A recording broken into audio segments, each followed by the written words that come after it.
Ивермектинот е еден од лековите за кои се верува дека се поуспешни во справувањето со COVID-19, може да се препишува и во Македонија.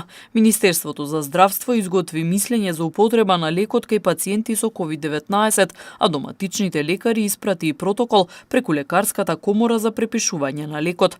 Ивермектинот не е на позитивната листа на лекови кои потпаѓаат на товар на Фондот за здравствено осигурување. Согласно решението на Малмет, истиот лек се издава исклучиво на рецепт и се применуваат одредбите за издавање на розев рецепт. Специјалистот по семејна медицина доктор Светлана Трифуновска објаснува подетално за што станува збор. Ивермектинот представува група на лекови што се користат, обично го користат ветеринарите во профилаксата на одредени болести, односно за лечење на одредени болести кај животните.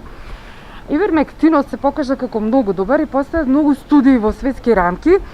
Значи, докажани студии, мислам дека првата студија беше во Австралија, па потоа во Јужна Америка и во други земји, каде што се докажа следно. Во што се докажа дека при користење на овој лек во 4 фази од болеста, предекспозиција, постэкспозиција, значи со COVID, при клинички случаи, веќе со манифестна клиничка слика и кај комплицираните пулмонални случаи даде добри резултати.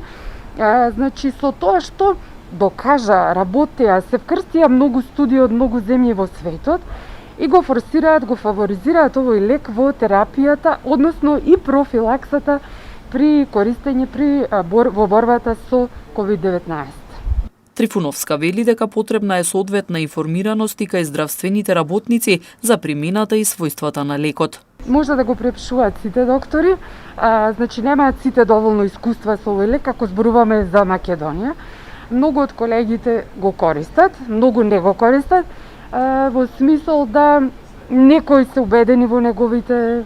Значи нема што да се убедуваме, постојат студии, само ја мислам дека треба колегите доволно да си следат литература, да прочитаат. Нашата комора лекарска направи големи усилби, ние имаме континуирана едукација, посебно сега се акцентира на ковидот и постојат цели предавања што се ги следиме онлайн. Мислам дека доволно од колегите се присутни на тие предавања и дека се доволно информирани. За било кој лек мора да се информирате добро, за да може да го препишете и да го дадете. Што се однесува до вакцинацијата и процесот на имунизација, доктор Трифуновска советува граѓаните да се вакцинираат, бидејќи како што вели таа, вакцината не заштитува и е првиот избор кога се работи за борбата против коронавирусот.